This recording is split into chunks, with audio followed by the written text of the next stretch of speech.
Hello students, welcome to la excellence IAS academy. ఈరోజు మనం జనవరి 26 అండ్ 27 నాటి ఈనాడు న్యూస్ పేపర్లోని ఇంపార్టెంట్ కరెంట్ అఫైర్స్ గురించి డిస్కస్ చేద్దామండి. బిఫోర్ దట్ మనము ప్రీవియస్ క్లాస్లోని క్వశ్చన్ ఆఫ్ ద డే గురించి చూద్దాము. కార్బన్ క్రెడిట్కి సంబంధించి ఈ క్రింది ప్రకటనలను పరిగణించండి. లాస్ట్ క్లాస్లో మనము కార్బన్ క్రెడిట్ ట్రేడింగ్ స్కీమ్ గురించి డిస్కస్ చేయడం జరిగింది. ఆ కంటెక్స్ట్లో రెండు స్టేట్మెంట్స్ని ఇచ్చానండి. కరెక్ట్ స్టేట్మెంట్స్ని ఐడెంటిఫై చేద్దాం. స్టేట్మెంట్ 1 చూడండి.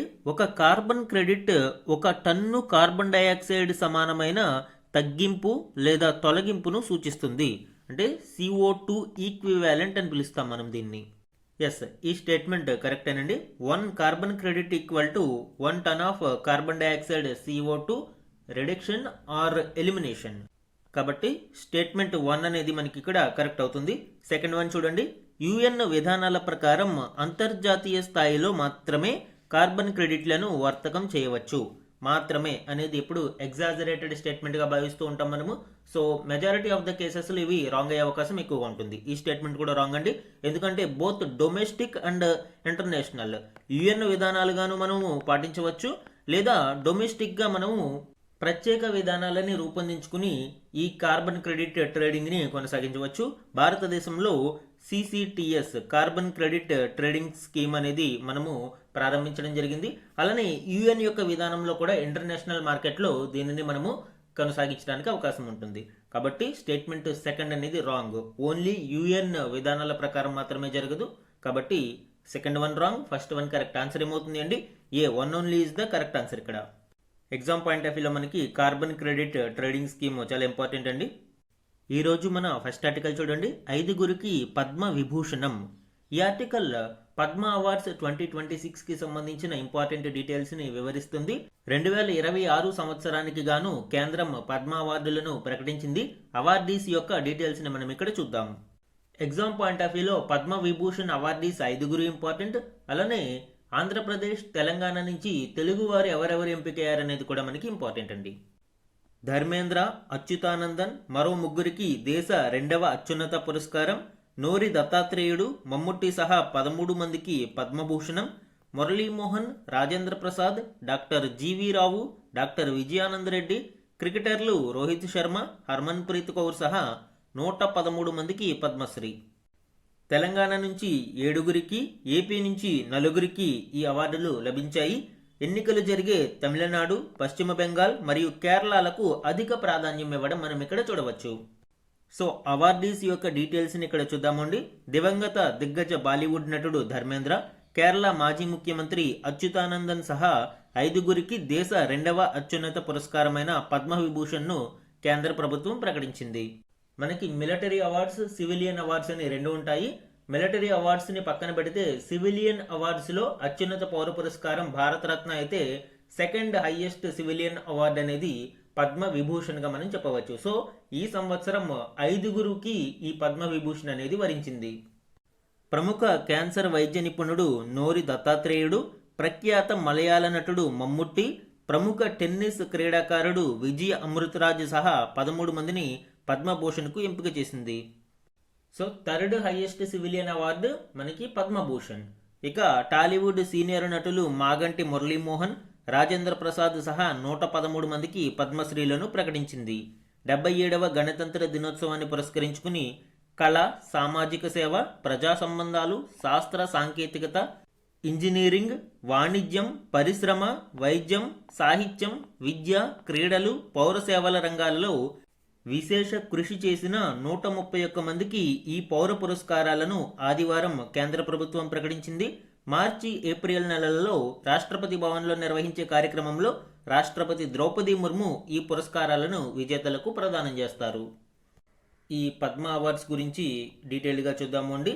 Exceptional service and achievements in all fields ఈ అవార్డ్స్ని ప్రదానం చేయడం జరుగుతుంది. 1954 నుంచి ఈ అవార్డులను ప్రకటిస్తున్నారు. And open to all except most government employees.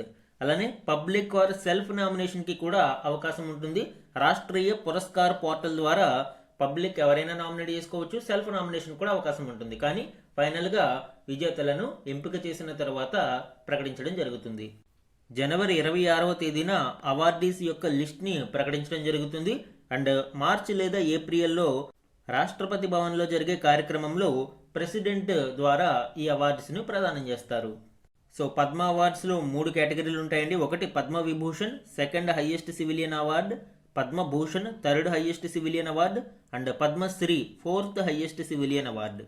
First highest civilian award వచ్చి Bharat Ratna. So Bharat Ratna first highest civilian award అవుతుంది. ఈ రిమైనింగ్ పద్మ అవార్డ్స్ 2, 3, 4 కేటగిరీస్లో మనం చూడవచ్చు. 2026 స్టాటిస్టిక్స్ అండ్ బ్రేక్ డౌన్ని చూస్తే మొత్తం 131 మందికి ఈ అవార్డును ప్రదానం చేస్తున్నారు. అండ్ ఇందులో 19 మంది మహిళలు ఉండగా 6 ఫారినర్స్ లేదా ఎన్ఆర్ఐస్ ఉన్నారు. అండ్ 16 మందికి పోస్ట్యూమస్ అంటే మరణించిన తర్వాత ఈ పద్మ అవార్డ్స్ని ప్రదానం చేస్తున్నారు. ఇందులో పద్మవిభూషణ్ 5, పద్మభూషణ్ 13 మందికి, పద్మశ్రీ 113 మందికి లభించింది. అండ్ సెలక్షన్ ప్రాసెస్ మరియు టైమ్ లైన్ విషయానికి చూస్తే పోర్టల్ నామినేషన్ ద్వారా మనము నామినేట్ చేసుకుంటాము. అండ్ కమిటీ రివ్యూ తదుపరి ప్రెసిడెన్షియల్ అప్రూవల్ జనవరిలో జరుగుతుంది. అండ్ సెరమనీ అనేది మార్చి లేదా ఏప్రిల్లో రాష్ట్రపతి భవన్లో నిర్వహిస్తారు. సో ఇది break down of Padma awards 2026కి సంబంధించి. అండ్ దీనికి సంబంధించిన మరిన్ని డీటెయిల్స్ నెక్స్ట్ స్లైడ్లో చూద్దాం. పద్మ విభూషణ్ అవార్డీస్ లిస్ట్ మనం చూస్తే ధర్మేంద్ర సింగ్ దేవోల్ కళలుకి సంబంధించి ఈ అవార్డు వరించింది మహారాష్ట్ర, కేటీ థామస్ ప్రజా సంబంధాలు కేరళ, ఎన్ రాజం కళలు ఉత్తరప్రదేశ్, పి నారాయణన్ సాహిత్యం విద్య కేరళ, విఎస్ అచ్యుతానందన్ ప్రజా సంబంధాలు కేరళ. ఇక పద్మభూషణ్ విషయానికి వస్తే ఆల్కా యాజ్నిక్ కళలు మహారాష్ట్ర, భగత్ సింగ్ కోశ్యారి ప్రజా సంబంధాలు ఉత్తరాఖండ్, కల్లిపట్టి రామస్వామి పళనిస్వామి వైద్యం తమిళనాడు, మమ్ముట్టి కళలు కేరళ, నోరి దత్తాత్రేయుడు వైద్యం అమెరికా, పీయూష్ పాండే కళలు మహారాష్ట్ర, ఎస్కేఎం మైలానందన్ సామాజిక సేవ తమిళనాడు, శతావధాని ఆర్ గణేష్ కళలు కర్ణాటక, సిబు సోరెన్ ప్రజా సంబంధాలు జార్ఖండ్, ఉదయ్ కోటక్ వాణిజ్యం పరిశ్రమలు మహారాష్ట్ర, వికే మల్హోత్రా ప్రజా సంబంధాలు ఢిల్లీ, వెల్లపల్లి నటేషన్ ప్రజా సంబంధాలు కేరళ, విజయ్ అమృత్రాజ్ క్రీడలు అమెరికా.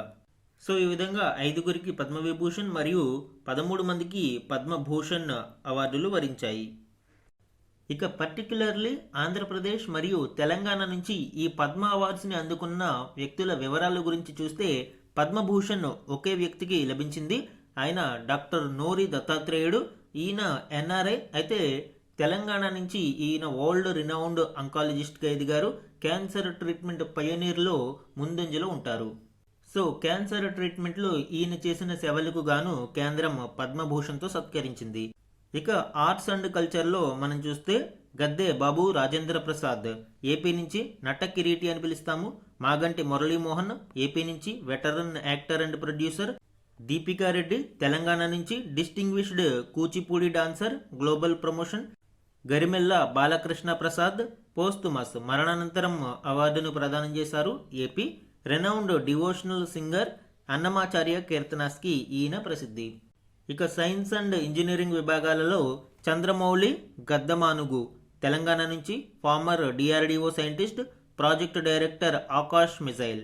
ఇక డాక్టర్ కుమారస్వామి తంగరాజ్ తెలంగాణ నుంచి scientist CCMB, human genetics and evolution research కొరకు ఆయన చేసిన కృషికి ఈ అవార్డు వరించింది. డాక్టర్ కృష్ణమూర్తి బాలసుబ్రహ్మణ్యన్ తెలంగాణ నుంచి material science and technology innovations. ఇవన్నీ కూడా పద్మశ్రీ అవార్డ్స్ అండి. ఇంకా మెడిసిన్ నుంచి డాక్టర్ గూడూరు వెంకట్రావు తెలంగాణ నుంచి senior surgical gastroenterologist, laparoscopic surgery expert. Doctor Palkonda Vijayanandareddy Telangana నుంచి leading oncologist, clinical work and patient care Apollo. And literature education and others విషయానికి వస్తే professor Vempati Kutumba Sastri Andhra Pradesh, eminent Sanskrit scholar, former VC Rashtriya Sankirtana Sansthan. Ramareddy Mamidi posthumous Telangana నుంచి visionary leadership, dairy and cooperative sector, Mulkanoor model. So ఇలాగా మొత్తం AP నుంచి తెలంగాణ నుంచి total 11 awards, ఒక Padma Bhushan 10 Padmashri awardees ఉన్నారు. Regional current అఫైర్స్లో ఇవి ఇంపార్టెంట్ అండి. మన నెక్స్ట్ ఆర్టికల్ చూడండి. అవిచ్ఛిన్న అభివృద్ధికి అణు విద్యుత్ ఈ ఆర్టికల్ న్యూక్లియర్ ఎనర్జీ మిషన్కి సంబంధించిన కీలక డీటెయిల్స్ని వివరిస్తుంది. అసలు ఇండియా యొక్క టార్గెట్ ఏముంది అణు విద్యుత్ రంగంలో, ఇటీవల తీసుకున్న చర్యల గురించి ఇక్కడ మనం చూద్దాం. మనకి రోజు రోజుకి విద్యుత్ డిమాండ్ గణనీయంగా పెరిగిపోతుంది. తక్కువ ఖర్చులో నిరంతరం విద్యుత్ సరఫరా జరిగితేనే పరిశ్రమలు, వ్యాపార సంస్థలు ప్రగతి సాధిస్తాయి. ఏఐ రంగ ప్రవేశంతో విద్యుత్ అవసరాలు ఇంకా ఎక్కువ అవుతున్నాయి. ఎందుకు? డేటా సెంటర్లకి మనకి ఎక్కువ విద్యుత్ అనేది అవసరం అవుతుంది. కరెంటు కోసం శిలాజ ఇంధనాలపైనే ఆధారపడితే వాతావరణానికి మంచిది కాదు. ఈ నేపథ్యంలో అణు విద్యుత్ శక్తి ఒక మేలిమి ప్రత్యామ్నాయంగా ముందుకు వస్తుంది. వికసిత భారత్ కంటెక్స్ట్లో ఇండియా యొక్క న్యూక్లియర్ జర్నీకి సంబంధించిన కీ డీటెయిల్స్ ఇప్పుడు చూద్దాము. అండ్ అదర్ రెన్యూవబుల్ ఎనర్జీస్కి మరియు న్యూక్లియర్ ఎనర్జీకి ఉన్న మేజర్ డిఫరెన్సెస్ ఏంటి? సోలార్ ఎనర్జీ విషయానికి వస్తే సూర్యుడు ఉన్నప్పుడే సౌర ఫలకాల ద్వారా మనము విద్యుత్ ఉత్పత్తిని చేయగలుగుతాము. గాలి వీచినప్పుడే గాలి మరలు తిరిగి పవన విద్యుత్ అనేది లభిస్తుంది. అయితే నిల్వ చేయడం ముఖ్యం. సూర్యకాంతి ఉన్నప్పుడు ఉత్పన్నమయ్యే సౌర విద్యుత్తును రాత్రిపూట బ్యాటరీలలో నిల్వ చేసుకోవాలి. పవన విద్యుత్తును గాలి వీచినప్పుడు వాడుకోవడానికి వీలుగా బ్యాటరీలలో నిల్వ చేయాలి. జల విద్యుత్తు నిల్వకు పంప్డ్ స్టోరేజ్ ప్రాజెక్టులను చేపట్టాలి. ఇదంతా చాలా ఖరీదైన వ్యవహారం. అయితే మరొక వైపు భారతదేశంలో విద్యుత్ డిమాండ్ అనేది గణనీయంగా పెరిగిపోతూ ఉంది. డేటా సెంటర్లకు, హైటెక్ పరిశ్రమలకు, ఆర్థిక సేవలకు నిరంతరం చవకగా విద్యుత్ సరఫరా చేయాల్సి ఉంది. ముంబై, ఢిల్లీ, హైదరాబాద్, బెంగళూరు, విశాఖపట్నం వంటి నగరాలకు ఆటంకాలు లేని విద్యుత్ సరఫరా చాలా చాలా అవసరం. గణాంకాల ప్రకారం మనం చూస్తే ప్రస్తుత అంచనాల ప్రకారం 2047 నాటికి పవర్ డిమాండ్ సుమారు 1,00,000 మెగావాట్లు, అంటే 100 గిగావాట్స్ ప్రొజెక్షన్ అనేది చూడవచ్చు. సో ఈ విధంగా 100 గిగావాట్స్ కంటిన్యూస్ ఎనర్జీ సప్లై అనేది సాధించాల్సిన అవసరం ఉంది. ఈ విషయంలో రిమైనింగ్ రెన్యూవబుల్ ఎనర్జీస్ కంటే న్యూక్లియర్ ఎనర్జీ మీద ప్రభుత్వం దృష్టి సారిస్తుంది. న్యూక్లియర్ ఎనర్జీ రెన్యూవబుల్ ఎనర్జీ కాదు అండి, బట్ ఇది నాన్ ఫాజిల్ ఫ్యూయల్. భవిష్యత్తులో మనకి కృత్రిమ మేధా యుగంలో ఇల్లు, పరిశ్రమలు, వ్యాపారాల కన్నా ఎంతో ఎక్కువ విద్యుత్ డేటా కేంద్రాలకి, క్లౌడ్ కంప్యూటింగ్, సెమీ కండక్టర్ల తయారీ, ఏఐ సేవలకు అవసరమవుతుంది. ఈ సంస్థలకి తగినట్లుగా మనము కంటిన్యూస్ పవర్ సప్లై చేయకపోతే ఆర్థిక వ్యవస్థలకు చాలా నష్టం చేకూరే అవకాశం ఉంది. టెంపరీ మెజర్స్గా మనము బ్యాటరీలు, పిఎస్పిలు అంటే పంప్డ్ స్టోరేజ్ ప్రాజెక్టుల వల్ల తాత్కాలిక ఉపశమనం లభిస్తుంది తప్ప శాశ్వత పరిష్కారం అనేది లభించదు. పైగా ఈ బ్యాటరీలు మరియు పంప్డ్ స్టోరేజ్ ప్రాజెక్టుల యొక్క నిర్మాణానికి భారీ పెట్టుబడులు పెట్టాల్సి ఉంటుంది. పెద్ద ఎత్తున భూమి, జలవనరులు కావాలి. ఇక బ్యాటరీలో వాడే లిథియం వంటి ఖరీదైన అరుదైన లోహాలను మనము విదేశాల నుంచి దిగుమతి చేసుకోవాల్సి వస్తుంది. లిథియంని మనము ఎక్కువగా ఇంపోర్ట్ డిపెండెంట్ మీదే ఉన్నాం మనము. ఇవన్నీ కూడా ప్రస్తుత రెన్యూవబుల్ ఎనర్జీస్కి ఉన్న అవరోధాలు. సో వీటిని అధిగమించడం ఒక ఎత్తు అయితే, దీనికి ప్రత్యామ్నాయంగా అణు విద్యుత్తును ఉత్పత్తి చేయడం మరొక ప్రధాన ఉద్దేశం ప్రభుత్వానిది. ఈ సమస్యలన్నిటికీ పరిష్కారం అణు విద్యుత్ ఉత్పాదన మాత్రమే. అణు కేంద్రాలు ఎండనక వాననక పగలు రయి తేడా లేకుండా నిరంతరం విద్యుత్ ఉత్పాదన చేయగలవు. 85 నుంచి 90% ప్లాంట్ లోడ్ ఫ్యాక్టర్తో రోజులో 24 గంటలు విద్యుత్ ఉత్పత్తిని అందిస్తాయి. ప్లాంట్ లోడ్ ఫ్యాక్టర్ అంటే ఏంటి అండి? ఒక పవర్ ప్లాంట్ యొక్క ఎఫిషియన్సీని మెజర్ చేయడానికి ఇది ఒక కీ మెట్రిక్గా భావిస్తాము. ప్లాంట్ లోడ్ ఫ్యాక్టర్ అనేది విద్యుత్ ఉత్పత్తికి చాలా చాలా కీలకమైన మెట్రిక్గా చూడవచ్చు. Actual energy generated by maximum possible energy, అంటే మనకి మొత్తం కెపాసిటీ ఎంత ఉంది అండ్ ప్రస్తుతం ఎంత ఉత్పత్తి అవుతుంది అనే దానికి రేషియో మనం తీసుకుంటే దానినే ప్లాంట్ లోడ్ ఫ్యాక్టర్ అంటాము. జనరల్గా అణు విద్యుత్ ఉత్పత్తి పవర్ ప్లాంట్స్లో ఈ ప్లాంట్ లోడ్ ఫ్యాక్టర్ 85% వరకు ఉంటుంది. ఇక సోలార్ మరియు విండ్ పవర్ ప్లాంట్స్ని చూస్తే ఈ ప్లాంట్ లోడ్ ఫ్యాక్టర్ చాలా చాలా మినిమం ఉంటుంది అండి. అరౌండ్ సోలార్ అయితే 15 to 25% మధ్యలో ఉంటుంది. అండ్ విండ్ అయితే ఆఫ్ షోర్ విండ్స్ బలంగా ఉన్న ప్రాంతాలలో 25 to 35% మధ్యలో మనం చూడవచ్చు. సో ఎంత డిఫరెన్స్ ఉంది అనేది, ఎఫిషియన్సీ ఎంత ఎక్కువ ఈ న్యూక్లియర్ పవర్ ప్లాంట్స్కి ఉంది అనేది మనము అర్థం చేసుకోవచ్చు. సగటున ఒక్కో మెగావాట్ ఉత్పాదనకు కావలసిన భూమి కూడా తక్కువగానే ఉంటుంది. కర్బన ఉద్గారాలకు తావు ఉండదు. ఒక్క అణు విద్యుత్ కేంద్రాలతోనే భారత్కు కావలసిన 100 గిగావాట్ల విద్యుత్తును అందించవచ్చు, అది ఎటువంటి అంతరాయం లేకుండా. బ్యాటరీ స్టోరేజ్తోనూ మరియు పంప్డ్ స్టోరేజ్ ప్లాంట్స్తోనూ కంటిన్యూస్ పవర్ సప్లై సాధ్యం కాకపోవచ్చు. వీటిని ఎక్కడ కావాలంటే అక్కడ ఏర్పాటు చేయడానికి కూడా అవకాశం ఉండదు. అణు విద్యుత్ కేంద్రాలతో ఈ సమస్యలు ఉండవు. అండ్ ఇటీవల మనము శాంతి బిల్లుని తీసుకురావడం జరిగింది. ఈ అణు విద్యుత్ ఉత్పత్తిలో ప్రైవేటు పెట్టుబడులను ఆహ్వానిస్తూ వీటికి మార్గం సుగమం చేయడం కోసం ఈ శాంతి బిల్లును తీసుకువచ్చారు. అయితే ప్రైవేటు పెట్టుబడులు ఆకర్షించాలి అంటే ఖచ్చితంగా అణు విద్యుత్ కేంద్రాలతోనే నిరంతరం విద్యుత్ సరఫరా చేయగలము అనే భరోసా ఇవ్వాల్సిన అవసరం ఎంతైనా ఉంది. భారతదేశంలో అణు విద్యుత్తును ప్రోత్సహించేందుకు 2025-26 బడ్జెట్లో nuclear energy mission for Viksit భారత్ను ప్రారంభించడం జరిగింది. దీని యొక్క కోర్ ఆబ్జెక్టివ్స్ ఏంటి అండి? ఎర్లీ 2025 కరెంట్ కెపాసిటీ ఎంత ఉంది మనకి? 8.18 గిగావాట్స్ ఉంటే 2031-32 నాటికి 22.48 గిగావాట్లను, 2047 నాటికి 100 గిగావాట్ల లక్ష్యాన్ని సాధించాలి అనేది దీని యొక్క ప్రధాన లక్ష్యం. అలానే small modular reactor development pillar 20,000 crores allocation చేయడం జరిగింది. దీని లక్ష్యం ఏంటి? Develop and operationalise at least 5 indigenous small modular reactors by 2033. ఇక ఈ న్యూక్లియర్ మిషన్లో భాగంగా బాబా అటామిక్ రీసెర్చ్ సెంటర్ ఆధ్వర్యంలో ఇండిజినస్ డిజైన్స్ని చూడవచ్చు అండి. స్ట్రాటజిక్ ఇండిజినస్ రియాక్టర్ డిజైన్స్ ఒకటి BSMR 200. ఇది Bharat small modular reactor 200 megawatts capacity కలిగి ఉంటుంది ఫర్ ఇండస్ట్రియల్ క్లస్టర్స్. ఇక స్మాల్ మాడ్యులర్ రియాక్టర్ 55 అనేది 55 మెగావాట్స్ కెపాసిటీ కలిగి ఉంటుంది for remote or off grid locations. అంటే లాస్ట్ మైల్ కనెక్టివిటీని కూడా అందించాలనే ఉద్దేశంతో వెరీ రిమోట్ ఏరియాస్లో ఇలాంటి కాంపాక్ట్ స్మాల్ మాడ్యులర్ రియాక్టర్స్ని ఏర్పాటు చేయడం జరుగుతుంది.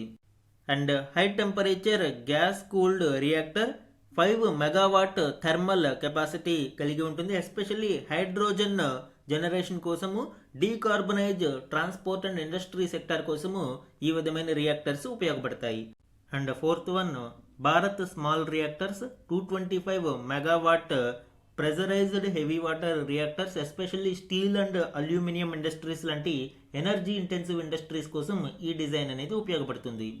అదేవిధంగా శాంతి బిల్ 2025 గురించి కూడా మనము డిస్కస్ చేయడం జరిగింది. ప్రైవేట్ సెక్టర్ పార్టిసిపేషన్ని ప్రోత్సహించడం కోసము లయబిలిటీ ఫ్రేమ్వర్క్ని ఫిక్స్ చేయడం జరిగింది. అండ్ రెగ్యులేటరీ ఇండిపెండెన్స్ కోసం AERBని ఏర్పాటు చేయడం జరిగింది. Atomic energy regulatory board to enhance safety oversight. ఇక international partnerships and future outlook గురించి కూడా ఇక్కడ చూద్దామండి. గ్లోబల్ టైస్ విషయానికి వస్తే యునైటెడ్ స్టేట్స్తో మనము రీవెటలైజింగ్ 123 అగ్రిమెంట్ 123 అగ్రిమెంట్ అనేది ఇండియా US సివిల్ న్యూక్లియర్ కోఆపరేషన్కి సంబంధించి దానిని ఇప్పుడు రీవెటలైజింగ్ చేయడం ద్వారా ఆంధ్రప్రదేశ్లో కొవ్వాడ రీజియన్లో 1000 మెగావాట్ల న్యూక్లియర్ పవర్ ప్లాంట్స్ను ఏర్పాటు చేయాలని, మరియు స్మాల్ మాడ్యులర్ రియాక్టర్స్లో ఇరు దేశాలు కోఆపరేట్ చేసుకోవడానికి ఇది ప్రయత్నిస్తూ ఉంది. ఇక రష్యాతో మనము ఎక్స్పాండింగ్ కూడంకులంని ఎన్హాన్స్ చేసి 1200 మెగా యూనిట్స్ పవర్ ప్లాంట్ని అడిషనల్గా ఏర్పాటు చేయడానికి ప్రయత్నిస్తూ ఉన్నాము. అండ్ ఫ్రాన్స్తో partnering with EDF Jaitapur power plant కొరకు మరియు నెక్స్ట్ జనరేషన్ SMRs డెవలప్మెంట్ కొరకు ఫ్రెంచ్ కంపెనీ EDFతో ఇండియా యొక్క nuclear power corporation India limited ఒప్పందాలు కుదుర్చుకుంటుంది. సో ఇవన్నీ కూడా మనకి ఈ గ్లోబల్ టైస్లో చూడవచ్చు. ఇక ఫ్యూచర్ అవుట్లుక్ గురించి చూస్తే ఇండియా యొక్క 3 స్టేజ్ న్యూక్లియర్ ప్రోగ్రామ్ అనేది ఒక వెల్ డిజైన్డ్ స్ట్రక్చర్ అని చెప్పవచ్చు అండి. మొదటి స్టేజ్లో మనము ప్రెజరైజ్డ్ హెవీ వాటర్ రియాక్టర్స్ని వాడతాము. అండ్ సెకండ్ స్టేజ్లో ప్లూటోనియం బేస్డ్ ఫాస్ట్ బ్రీడర్ రియాక్టర్స్ని వాడతాము. అండ్ థర్డ్ స్టేజ్లో థోరియం బేస్డ్ రియాక్టర్స్ని ఉపయోగిస్తాము. భారతదేశంలో అధికంగా ఉన్న థోరియం నిల్వలను ఉపయోగించుకోవాలనే ఉద్దేశంతో ఈ విధంగా ఒక వెల్ ప్లాన్డ్ న్యూక్లియర్ 3 స్టేజ్ ప్రోగ్రామ్ని మనము చూడవచ్చు. సో ఇది ఇండియాస్ న్యూక్లియర్ ఎనర్జీ మిషన్కి సంబంధించిన డీటెయిల్డ్ డిస్కషన్ అండి. ఎగ్జామ్ పాయింట్ ఆఫ్ వ్యూలో వెరీ వెరీ ఇంపార్టెంట్ టాపిక్ ఇది. మన నెక్స్ట్ ఆర్టికల్ చూడండి. 100 కిలోమీటర్ల దూరం చిన్నబోతుంది, శత్రు దేశాల యుద్ధ నౌకలే లక్ష్యంగా anti ship hypersonic glide missile design గణతంత్ర వేడుకల్లో తొలిసారి ప్రదర్శన. So anti ship hypersonic glide మిజైల్కి సంబంధించిన ఇంపార్టెంట్ డీటెయిల్స్ ఇప్పుడు చూద్దామండి.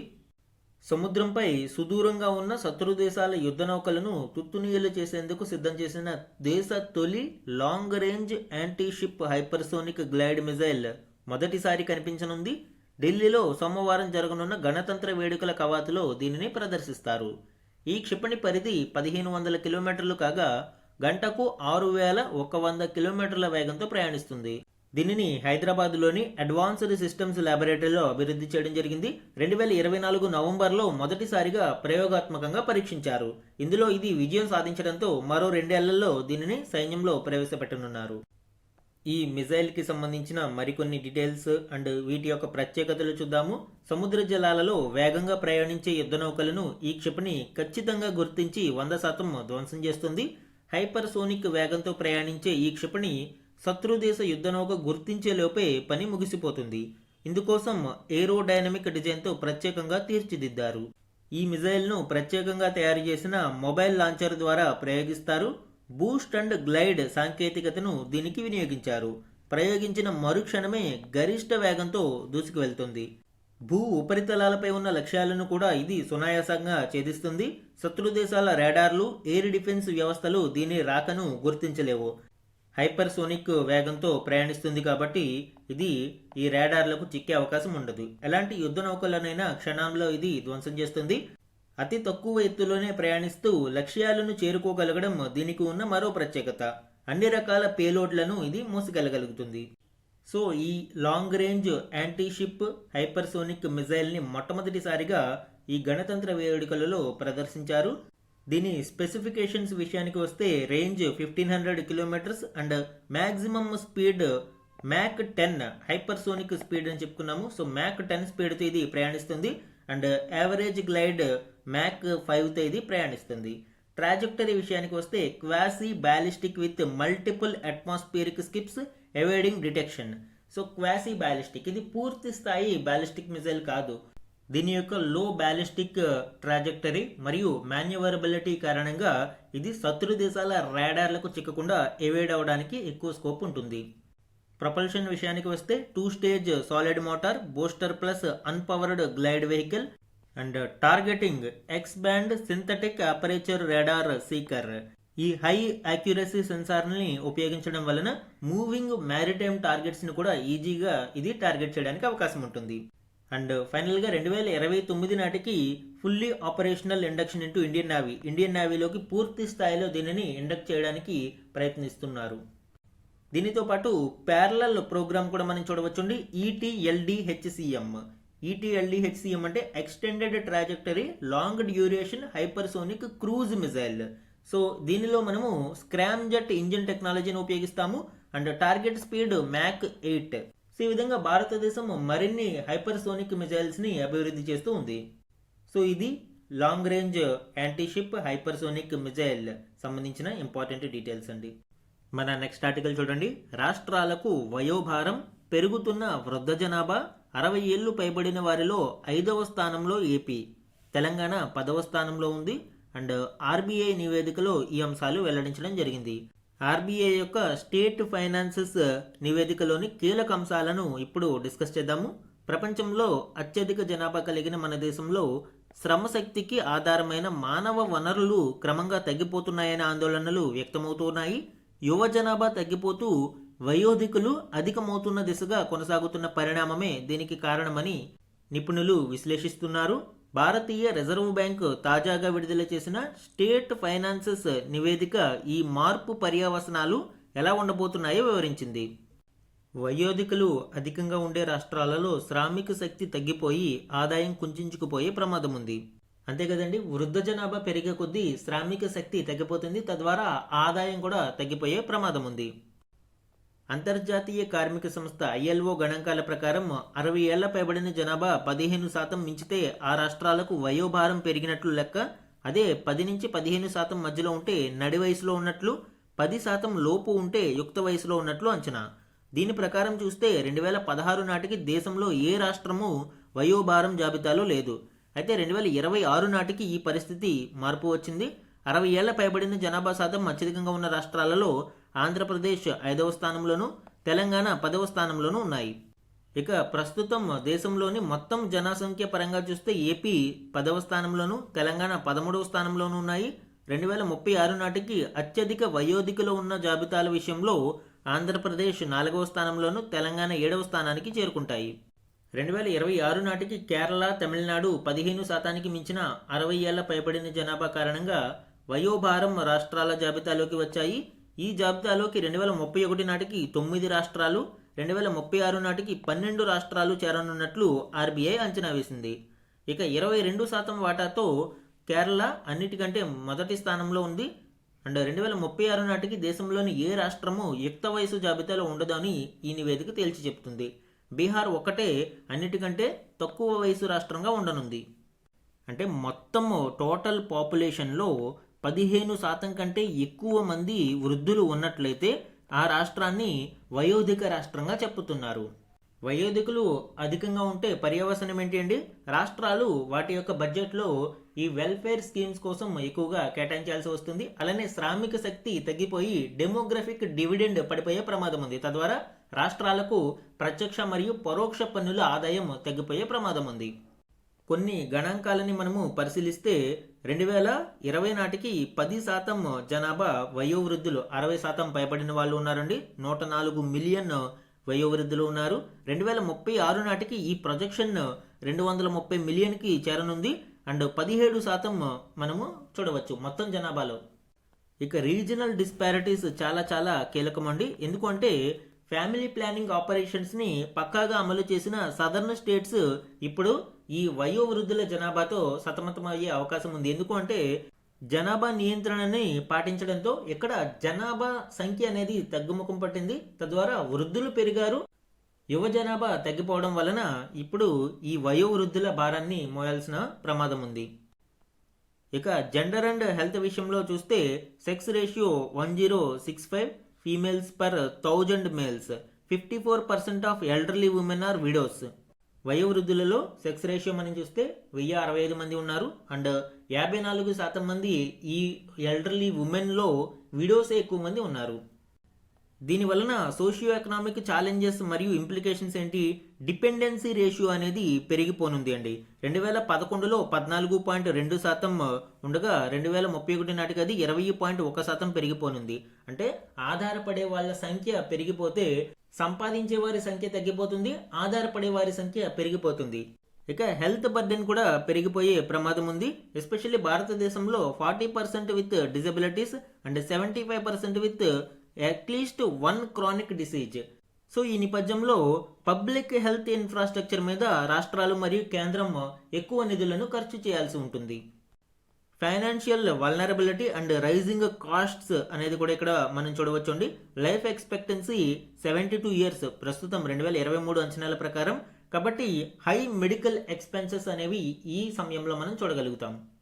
ఇక గవర్నమెంట్ ఇనిషియేటివ్స్ ఏ విధంగా ఉన్నాయండి? ఆయుష్మాన్ భారత్ లాంటి పథకాలను తీసుకువచ్చాయి. And support systems, senior citizens homes లాంటి వాటిని ఎస్టాబ్లిష్ చేస్తూ ఉన్నారు. ప్రస్తుతం 696 ఆపరేషనల్ హోమ్స్ ఉన్నాయి. లీగల్ ప్రొటెక్షన్ మెయింటెనెన్స్ యాక్ట్ 2007 లాంటివి ఉన్నాయి.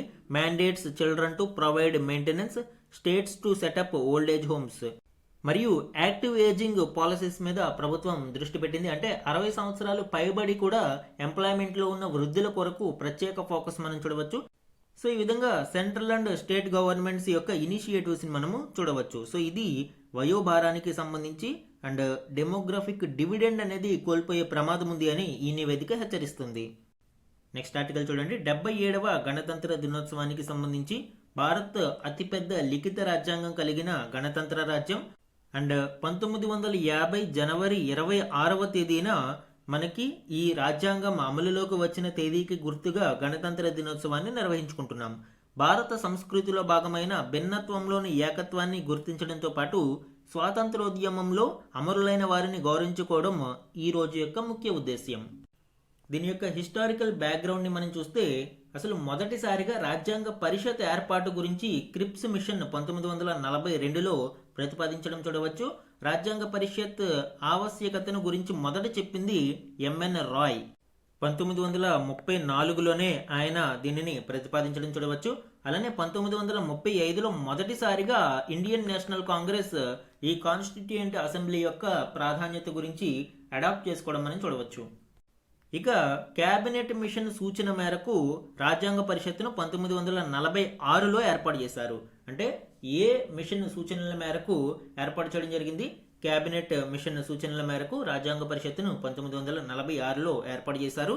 1946 డిసెంబర్ 9న దీని మొదటి సమావేశం జరిగింది. దీనికి డాక్టర్ సచ్చిదానంద సిన్హా, తాత్కాలిక అధ్యక్షుడిగా వ్యవహరించారు. ఇంపార్టెంట్ వన్ అండి. ఇక 1946 డిసెంబర్ 11న డాక్టర్ బాబు రాజేందర్ ప్రసాద్ రాజ్యాంగ పరిషత్ శాశ్వత అధ్యక్షుడిగా ఎన్నికయ్యారు. 1947 జూలై 22న జాతీయ పతాకాన్ని రాజ్యాంగ పరిషత్ ఆమోదించింది. రాజ్యాంగ ముసాయిదా కమిటీని 1947 ఆగస్టు 29న ఏర్పాటు చేశారు. దీనికి బిఆర్ అంబేద్కర్ అధ్యక్షుడిగా ఉన్నారు. రాజ్యాంగ రచనకు పట్టిన సమయం 2 సంవత్సరాల 11 నెలల 18 రోజులు. ఇక్కడ ఇంకొక ఇంపార్టెంట్ పాయింట్ ఏంటి అంటే జనవరి 26న మనము రాజ్యాంగాన్ని అమలులోకి తీసుకురావడం జరిగింది. అయితే నవంబర్ 26, 1949వ తేదీనే మనకి రాజ్యాంగాన్ని ఆమోదించడం జరిగింది. మరి ఈ గ్యాప్ ఎందుకు? యాక్చువల్గా దీనికి ఒక హిస్టారికల్ సిగ్నిఫికెన్స్ ఉంది. 1930 జనవరి 26వ తేదీన పూర్ణ స్వరాజ్ డేగా ప్రకటించారు. అంటే సంపూర్ణ స్వాతంత్ర్యం, కంప్లీట్ సెల్ఫ్ రూల్ అనేది మొట్టమొదటిసారిగా భారతీయులు కోరుకున్న దినోత్సవంగా దానిని మనం చెప్పవచ్చు. లాహోర్ రెజల్యూషన్ 1929 ప్రకారం దీనిని ప్రకటించడం జరిగింది. సో దీని యొక్క సిగ్నిఫికెన్స్ని కమెమరేట్ చేయడం కోసం 1950 జనవరి 26న మనము రాజ్యాంగాన్ని అమలులోకి తీసుకురావడం జరిగింది. అప్పటి నుండి మనము జనవరి 26వ తేదీన గణతంత్ర దినోత్సవంగా జరుపుకుంటూ ఉన్నాం. ఇప్పుడు 2026లో జరిగేది 77వ గణతంత్ర దినోత్సవం. ఈ రోజున న్యూఢిల్లీలోని కర్తవ్య పథ్లో మన సైనిక శక్తి, సాంస్కృతిక వైవిధ్యం ప్రతిబింబించేలా పరేడ్ను నిర్వహిస్తారు. భారత రాష్ట్రపతి జాతీయ పతాకాన్ని ఆవిష్కరించి సైనిక బలగాల నుంచి గౌరవ వందనం స్వీకరిస్తారు. జనవరి 26న రాష్ట్రపతి ఆవిష్కరిస్తే ఆగస్టు 15న ప్రధాని ఆవిష్కరిస్తారు. రెండింటికి డిఫరెన్స్ ఇంపార్టెంట్ అండి. అలానే ఈ కార్యక్రమానికి భారత ప్రభుత్వం విదేశీ ప్రముఖులను అతిథులుగా ఆహ్వానిస్తుంది. ఈసారి యూరోపియన్ కమిషన్ అధ్యక్షురాలు Ursula von der Leyen, European Council అధ్యక్షుడు ఆంటోనియో కోస్టా ముఖ్య అతిథులుగా విచ్చేశారు. సో ఇది 77వ గణతంత్ర దినోత్సవానికి సంబంధించిన కీ డీటెయిల్స్ అండ్ ఈ ముఖ్య అతిథులకు సంబంధించిన డీటెయిల్స్ ఇంపార్టెంట్ అండి. ఇక ఈనాడు న్యూస్ పేపర్లోని ఇంపార్టెంట్ వన్ లైనర్ కరెంట్ అఫైర్స్ని చూడండి.